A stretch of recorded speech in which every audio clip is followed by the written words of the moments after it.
2.5 ಲಕ್ಷ ರೂಪಾಯಿಗೆ ಇದು ವರ್ತಾ ಗುರು ಅಂದ್ರೆ ನನ್ನ ಪ್ರಕಾರ 100% ವರ್ತು. ಟಿಪಿಕಲ್ ರಾಯಲ್ ಎನ್ಫೀಲ್ಡ್ ಹೆಂಗಿರ್ಬೇಕು ಅದೇ ಡಿಸೈನ್ ಅಲ್ಲಿ ಈ ಗಾಡಿನ ಬಿಟ್ರು. ಈ ಬೈಕ್ ಬಂದ್ಬಿಟ್ಟು ರಾಯಲ್ ಎನ್ಫೀಲ್ಡ್ ಅಲ್ಲೇ ಒಂಥರ ಲೈಟೆಸ್ಟ್ ಬೈಕ್ ಅನ್ಸುತ್ತೆ.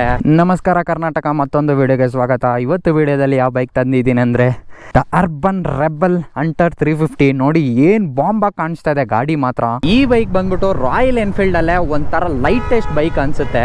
ಈ ಗಾಡಿಯಲ್ಲಿ ಬಂದ್ಬಿಟ್ಟು 2 ತರ ವೇರಿಯಂಟ್ ಬಿಟ್ರು. ಒಂದು ಬಂದ್ಬಿಟ್ಟು ಮೆಟ್ರೋ, ಇನ್ನೊಂದು ಬಂದ್ಬಿಟ್ಟು ರೆಟ್ರೋ. ಮೆಟ್ರೋ ಬಂದ್ಬಿಟ್ಟು ಫುಲ್ ಮಾಡರ್ನ್ ಸ್ಟೈಲ್ ಆಗಿ ಬಿಟ್ರು, ರೆಟ್ರೋ ಬಂದ್ಬಿಟ್ಟು ಫುಲ್ ಕ್ಲಾಸಿಕ್ ಸ್ಟೈಲ್ ಅಲ್ಲಿ ಬಿಟ್ಟಿದ್ರು. ಸಕ್ಕದಾಗಿತ್ತು ನೋಡಕ್ ಕೂಡ. ಇದು ಸ್ಪೋರ್ಟ್ಸ್ ಬೈಕ್ ಸೇರಲ್ಲ, ಒಂದ್ ಕಡೆ ಟೂರರ್ಗೂ ಸೇರಲ್ಲ ಗುರು. ಈ ಗಾಡಿ ಸಿಟಿಯಲ್ಲೆಲ್ಲ ಓಡ್ಸಕ್ಕೆ ಒಂಥರ ಮಾಡ್ಸಿರೋ ಗಾಡಿ. ಚಿಕ್ಕದಾಗಿ ಕಾಂಪ್ಯಾಕ್ಟ್ ಆಗಿ ವೆಯ್ಟ್ಲೆಸ್ ಇರೋದ್ರಿಂದ ಆರಾಮಾಗಿ ಸಿಟಿಯಲ್ಲೆಲ್ಲ ಓಡ್ಸಕ್ಕೆ ಸಕ್ಕದಾಗಿರುತ್ತೆ.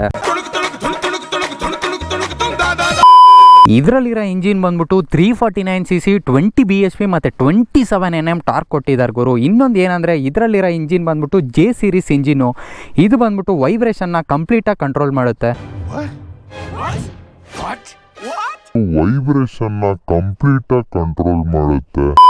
ಟಾರ್ಕ್ ಗುರು, ಈ ಗಾಡಿಯಲ್ಲಿ ಟಾರ್ಕ್ ಮಾತ್ರ ಸಕ್ಕದಾಗಿ ಕೊಟ್ಟಿದ್ದಾರೆ. 4th ಗೇರ್ ಅಲ್ಲಿ ಇದ್ರೆ ಕೂಡ ಹೆಂಗ್ ಹೇಳ್ಕೊಂತ ಇದೆ ಪವರ್ ಅಂದ್ರೆ ನೆಕ್ಸ್ಟ್ ಲೆವೆಲ್ ಆಗಿ ಹೇಳ್ಕೊಂತ ಇದೆ ಗುರು.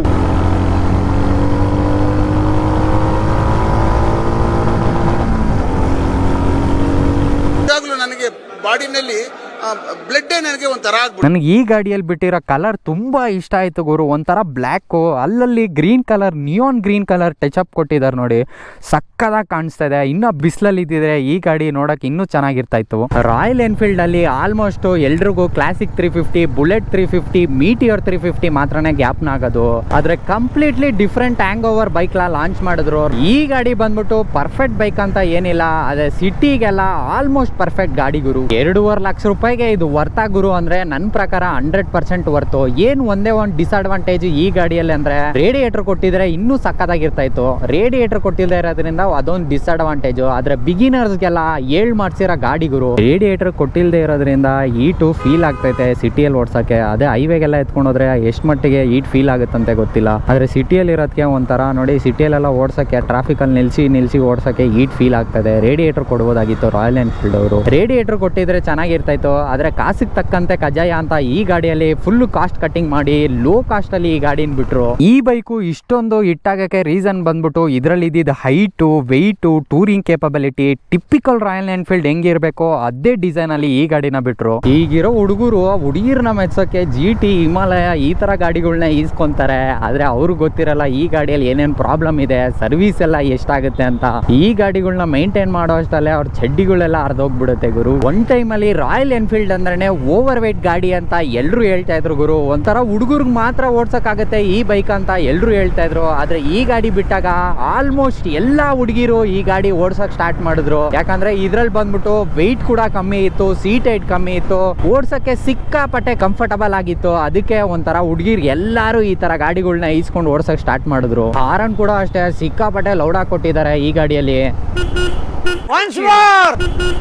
ಇದ್ರಲ್ಲಿರೋ ವೀಲ್ಸ್ ಬಂದ್ಬಿಟ್ಟು 17 ಇಂಚ್ ಕೊಟ್ಟಿದ್ದಾರೆ. ಫ್ರಂಟ್ ಅಲ್ಲಿ ಬಂದ್ಬಿಟ್ಟು 110 ಸೆಕ್ಷನ್, ಅದೇ ರೇರ್ ಬಂದ್ರೆ 140 ಸೆಕ್ಷನ್ ಕೊಟ್ಟಿದ್ದಾರೆ ಗುರು. ಈ ಗಾಡಿಗೆ ಏನಕ್ಕೆ 140 ಸೆಕ್ಷನ್ ಕೊಟ್ಟಿದ್ದಾರೆ ಅಂತ ಗೊತ್ತಿಲ್ಲ. ರಾಯಲ್ ಎನ್ಫೀಲ್ಡ್ ಅವರು ಹೆಂಗಂದ್ರೆ ಅವ್ರ ಬ್ರ್ಯಾಂಡ್ ಅಲ್ಲಿ ಇರೋ ಹೈಯೆಸ್ಟ್ ಪರ್ಫಾರ್ಮೆನ್ಸ್ ಗಾಡಿ ಈ GT ಮತ್ತೆ ಇಂಟರ್ಸೆಪ್ಟರ್ 650ಗೆ. ಅದಕ್ಕೆ ಬಂದ್ಬಿಟ್ಟು ರೇರ್ ಅಲ್ಲಿ 130 ಸೆಕ್ಷನ್ ಟೈರ್ ಕೊಟ್ಟಿದ್ದಾರೆ. ಆದ್ರೆ ಈ ಗಾಡಿ ಗುರು, ಈ ಗಾಡಿಗೆ 140 ಸೆಕ್ಷನ್ ಕೊಟ್ಟಿದ್ದಾರೆ. ಏನಕ್ಕೆ 140 ಸೆಕ್ಷನ್ ಕೊಟ್ಟಿದ್ದಾರೆ ಅಂತ ಗೊತ್ತಿಲ್ಲ. ರಾಯಲ್ ಎನ್ಫೀಲ್ಡ್ ಅಲ್ಲಿ ಒಂಥರ ಎಲ್ಲ ಓಲ್ಡ್ ಸ್ಕೂಲ್ ಟೈಪ್ ಬಿಡ್ತಾ ಇದ್ರು. ಈ ಗಾಡಿನ ಮಾತ್ರ ಯಂಗ್ಸ್ಟರ್ಸ್ ನ ಮೈನ್ ಆಗಿ ಯಂಗ್ಸ್ಟರ್ಸ್ಗೆ ಇಷ್ಟ ಆಗ್ಬೇಕು ಅಂತ ಈ ತರ ಡಿಸೈನ್ ಅಲ್ಲಿ ಬಿಟ್ರು. ಒಂಥರ ಫಂಕಿ ಲುಕ್ ಆಗಿತ್ತು ಈ ಗಾಡಿ ಬಿಟ್ಟಾಗ.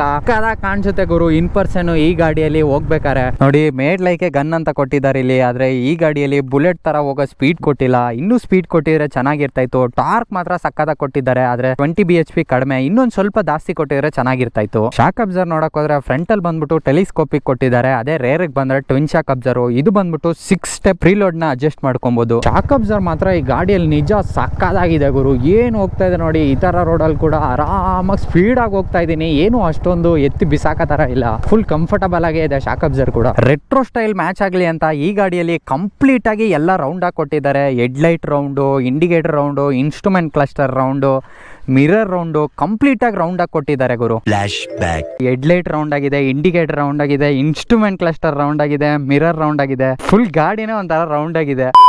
ಈ ಗಾಡಿಯಲ್ಲಿ ಟೈಲ್ ಲೈಟ್ ಹೆಂಗ್ ಬಿಟ್ಟಿದ್ದಾರೆ ಅಂದ್ರೆ ಒಂಥರ ಆನಿಮೆ ಜೋಕರ್ ಬರುತ್ತೆ ಗೊತ್ತಾ, ಮೂಗ್ ಮೇಲೆ ರೆಡ್ ಇರುತ್ತೆ, ಆಮೇಲೆ ಚೀಕ್ಸ್ ಮೇಲೆ ಇರುತ್ತೆ ಗೊತ್ತಾ, ಸೇಮ್ ಅದೇ ತರ ಟೈಲ್ ಲೈಟು ಮತ್ತೆ ಇಂಡಿಕೇಟರ್ಸ್ ಕೊಟ್ಟಿದ್ದಾರೆ ಬ್ಯಾಕ್ ಸೈಡ್. ಈ ಗಾಡಿಯಲ್ಲಿ ಮೈಲೇಜ್ ಎಲ್ಲ ಒಂದು 35 ಇಂದ 38 ಕೊಡುತ್ತೆ ಸಿಟಿಯಲ್ಲಿ. ಅದೇ ನೀವು ಹೈವೇಗೆಲ್ಲ ಎತ್ಕೊಂಡು ಹೋದ್ರೆ ಒಂದು 38 ಇಂದ 40-42 ಕೊಡ್ಬೋದು. ನನಗೆ ಪರ್ಸನಲ್ ಆಗಿ ಇದ್ರಲ್ಲಿ ಬರೋ ಎಕ್ಸಾಸ್ಟ್ ಸೌಂಡು ಸಕ್ಕದಾಗಿದೆ. ಒಂಥರ ತುಂಬಾ ಲೌಡ್ ಆಗೂ ಇಲ್ಲ, ತುಂಬಾ ಕಡಿಮೆನೂ ಇಲ್ಲ.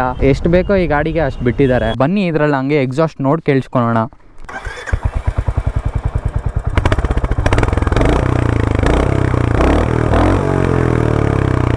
ಶೋರೂಮಲ್ಲೆಲ್ಲ ಇದಕ್ಕೆ ಎಕ್ಸ್ಟ್ರಾ ಆಕ್ಸೆಸರೀಸ್ ಎಲ್ಲ ಹಾಕಬೇಕು ಅಂದ್ಕೊಂಡ್ರೆ ಅಷ್ಟೇ ಬೋರ್ಡ್ಸಿ ಕಳಿಸ್ಬಿಡ್ತಾರೆ. ನೀವು ಆರಾಮಾಗೆ ಶೋರೂಮಿಂದ ಆಚೆ ಬಂದು ಈಸ್ಕೊಂಡ್ರೆ ಶೋರೂಮಲ್ಲಿ ಸಿಕ್ಕ ಅರ್ಧ ರೇಟಿಗೆ ಸಿಗ್ಬಿಡುತ್ತೆ ಇದಕ್ಕೆ ಆಕ್ಸೆಸರೀಸ್ ಎಲ್ಲ. 2025 ಮಾಡಲ್ ಮಾತ್ರ ಬ್ರೇಕ್ಸು ಇಷ್ಟೊಂದು ಶಾರ್ಪಾಗಿ ಹಿಡಿತಾ ಇದೆ. ಇದು ಓಲ್ಡ್ ವರ್ಷನಲ್ಲೆಲ್ಲ ಏನು ಹೇಳೋ ಥರ ಏನು ಬ್ರೇಕಿಂಗ್ ಇರಲಿಲ್ಲ ಅಂತೆ. ಬ್ರೇಕಿಂಗು ಪರವಾಗಿಲ್ಲ ಗುರು, ಹಿಡ್ದಿದ ತಕ್ಷಣ ನಿಂತ್ಕೊಂತ ಇದೆ. ಬ್ರೇಕಿಂಗ್ ಮೇಲೆ ಕಾನ್ಫಿಡೆನ್ಸ್ ಕೂಡ ಅಷ್ಟೇ ಸಕ್ಕದಾಗಿ ಬರ್ತಾ ಇದೆ. ರಾಯಲ್ ಎನ್ಫೀಲ್ಡ್ ಅವ್ರು ಹೆಂಗಂದ್ರೆ ಒಂದು ಹುಡುಗಿ 5 ಜನ ಬಾಯ್ ಫ್ರೆಂಡ್ ಮಾಡ್ಕೊಂಡಿರೋ ಥರ ಒಂದೇ ಇಂಜಿನು 5 ತರ ಗಾಡಿಗಳು ಬಿಡ್ತಾರೆ. ಅದೊಂದು ಇಷ್ಟ ಆಗಲ್ಲ ರಾಯಲ್ ಎನ್ಫೀಲ್ಡ್ ಅಲ್ಲಿ. ನೋಡಿ ಇದರಲ್ಲಿರೋ ಇನ್ಸ್ಟ್ರೂಮೆಂಟ್ ಕ್ಲಸ್ಟರ್ ನೋಡಕ್ ಹೋದ್ರೆ ಸ್ಪೀಡ್ ತೋರಿಸುತ್ತೆ, ಎಷ್ಟು ಫ್ಯೂಲ್ ಇದೆ ಅಂತ ತೋರಿಸುತ್ತೆ, ಎಷ್ಟು ಕಿಲೋಮೀಟರ್ ಓಡಿದೆ ಅಂತ ತೋರಿಸುತ್ತೆ. ಅದೇ ಇದು ಬಂದ್ಬಿಟ್ಟು ಟರ್ನ್ ಬೈ ಟರ್ನ್ ನ್ಯಾವಿಗೇಷನ್ ತೋರಿಸುತ್ತೆ, ಟೈಮ್ ತೋರಿಸುತ್ತೆ ಅಷ್ಟೇ. ಅದು ಬಿಟ್ರೆ ಬೇರೆ ಏನಕ್ಕೂ ಯೂಸ್ ಇಲ್ಲ ಇದು. ಎಲ್ಲ ಬೈಕರ್ಸ್ಗೂ ಇಷ್ಟ ಆಗೋದು ಏನಂದ್ರೆ ಸಿಗ್ನಲ್ ಹಾಕಿದಾಗ ಫ್ರಂಟ್ ಅಲ್ಲಿ ನಿಂತ್ಕೊಂಡಿರ್ತೀರಿ ನೋಡಿ, ಗ್ರೀನ್ ಆಗಕ್ಕೆ ಕಾಯ್ತಾ ಇರ್ತೀರಿ. ಗ್ರೀನ್ ಆಗಿದ ತಕ್ಷಣ